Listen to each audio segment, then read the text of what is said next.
Dan ironisnya koruptor pasti tertawa karena negara yang lemah adalah tempat yang paling nyaman bagi korupsi untuk tumbuh kembali lagi.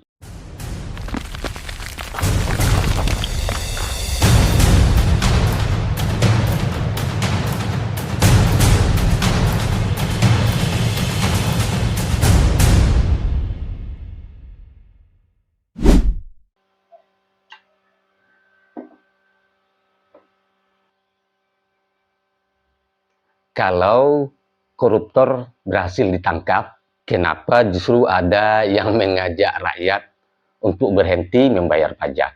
Bukankah seharusnya yang dilakukan adalah koruptornya dihukum, bukan kewajiban rakyatnya? Hati-hati, jangan sampai kemarahan kita sedang diarahkan ke sasaran yang salah. Sebentar lagi saya bahas. Bismillahirrahmanirrahim.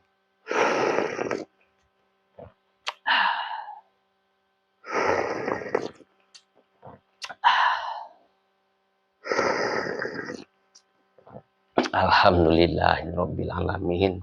Nikmatnya kopi Nusantara. Belakangan ini kembali ramai di media sosial atau di story-story WhatsApp yang saya lihat dari pertemanan atau yang terhubung dengan kontak saya, di kontak simpanan handphone saya, juga banyak yang bikin story hasil olahan orang lain, bukan karya dia sendiri. Soal video yang mengajak untuk tidak bayar pajak, soal video yang di dalam video tersebut kami susah-susah berjuang, lalu pajak diminta untuk dikorupsi, dan segala macamnya.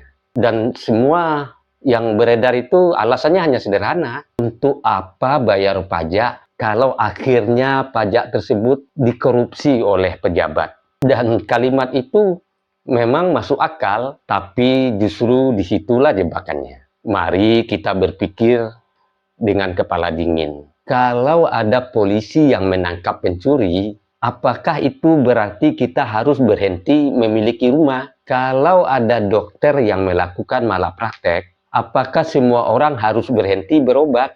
Kalau ada hakim yang menerima suap, apakah seluruh pengadilan harus dibubarkan? Jawabannya tentu tidak. Lalu, kenapa ketika koruptor berhasil ditangkap, pertanda bahwa pengawasan bekerja dengan baik, semakin banyak kasus korupsi terbongkar, berarti ada upaya membersihkan birokrasi. Korupsi memang belum hilang dan kita, negara, bekerja keras untuk itu. Tetapi membongkar korupsi itu adalah bagian dari memberantas semua korupsi. Dan yang aneh justru adalah ketika keberhasilan membongkar kejahatan malah dijadikan alasan untuk menyerang negara.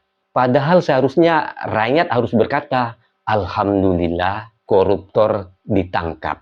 Tetapi justru yang terjadi ada pihak-pihak yang berkata, lihat, tuh koruptor ketangkap, jadi buat apa kita membayar pajak?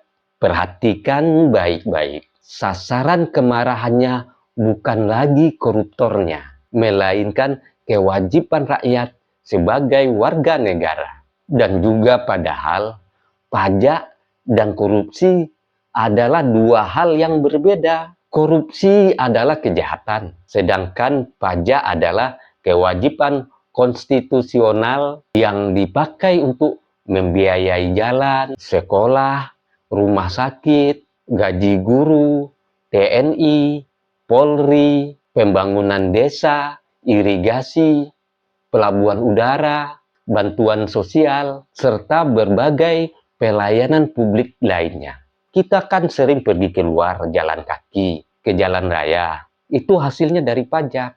Kita datang ke rumah sakit negara, itu hasilnya dari pajak. Nah, kalau korupsi terjadi, yang dihukum harusnya koruptornya, bukan pajaknya. Duhai masyarakat, jangan mudah pikiran kita dipesong-pesongkan oleh ajakan segelintir orang yang memang gigih selalu untuk membuat narasi-narasi yang memang untuk menyerang pemerintahan. Keberhasilan dibuat narasi agar itu bukanlah menjadi suatu keberhasilan. Contoh, tertangkapnya koruptor, tapi justru pajak yang mereka olah untuk supaya rakyat jangan membayar. Dan masuk akal kan seperti itu. Tapi justru banyak rakyat yang terpengaruh dan juga menurut mereka masuk akal. Karena narasi-narasi yang mereka bikin itu memang lihai. Mereka memang bertujuan betul untuk begitu. Sehingga memakai narasi yang mudah memperbodoh masyarakat kita. Sehingga masyarakat kita terpengaruh. Kalau tidak terpengaruh, tentu saya tidak akan melihat di story-story WhatsApp yang ada dalam kontak saya. Orangnya juga berpendidikan, juga ada uangnya, tapi mempropagandakan untuk jangan membayar pajak. Sekarang saya kasih contoh lagi secara sederhana. Ketika supir ugal-ugalan, bukan mobilnya yang dilarang. Kalau ada dokter yang nakal, bukanlah rumah sakitnya yang ditutup. Begitu pula dengan pajak. Yang diperangi adalah pencurinya, bukan kewajiban rakyatnya. Sayangnya, ada pihak-pihak tertentu yang tidak mau berhenti untuk selalu membalik logika ini. Dan pihak-pihak tertentu itu dengan gigih hari-hari. Itu sebabnya dengan video saya ini, setidak-tidaknya sebagian masyarakat kita ikut menonton dan mengerti sebenarnya hak dan kewajiban, dan mengerti setiap duduk perkara hal apapun, sehingga kita melihat sesuatu selalu dengan terang dan netral. Seperti video saya ini, saya katakan setiap ada koruptor yang ditangkap, pihak-pihak tertentu itu bukan berfokus kepada mendukung pemberantasan korupsi. Mereka justru menggunakan kasus ini untuk membangun ketidakkepercayaan kepada negara. Dan akan selalu begitu sampai 2029. Dan tentu narasi ini sangat berbahaya. Walau saya yakin hanya segelintir masyarakat yang akan terpengaruh oleh narasi tersebut. Terutama yang memang termasuk golong-golongan yang kalah dalam Pilpres kemarin. Narasi tersebut tidak akan bisa menarik lebih banyak orang-orang yang memakai nalar yang baik. Tapi walaupun begitu, itu akan meresahkan masyarakat. Walau mereka sebagian kecil, tapi menyesakkan media sosial.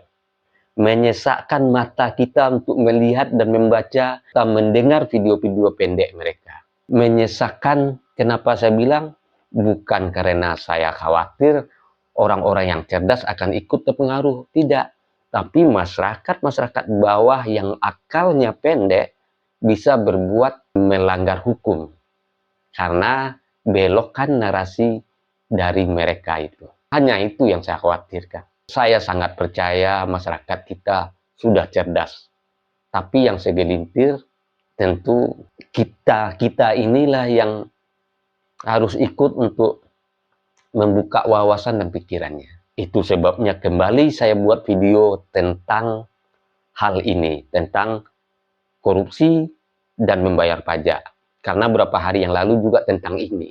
Kenapa? Karena narasi ini sangat berbahaya. Karena bila masyarakat berhenti membayar pajak, siapa yang rugi? Yang rugi bukanlah pejabat.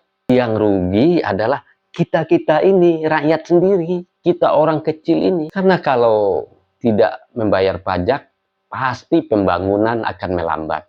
Pasti pelayanan publik akan terganggu. Sekolah, rumah sakit, jembatan, irigasi, hingga bantuan sosial pasti terdampak. Dan ironisnya koruptor pasti tertawa.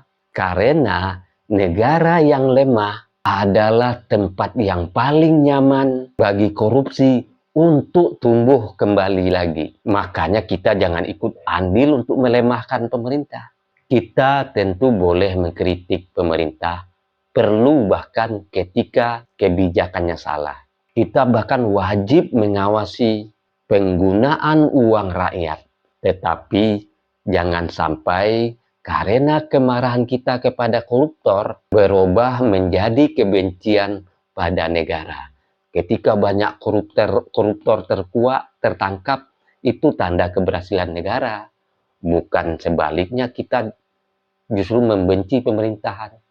Itu tanda kinerja mereka untuk membersihkan korupsi sedang berjalan dan akan berjalan terus. Jangan sampai semangat memberantas korupsi berubah menjadi kebencian kepada negara. Jangan sampai semangat memberantas korupsi berubah menjadi ajakan untuk melemahkan bangsa sendiri. Rakyat yang cerdas akan berkata, tangkap koruptornya, bukan jangan bayar pajaknya. Karena negara yang kuat bukanlah negara yang bebas kritik, melainkan negara yang rakyatnya mampu membedakan musuh yang sebenarnya dan mana kewajiban yang harus tetap dijaga. Sebelum saya akhiri, dengarkan gurindam ini.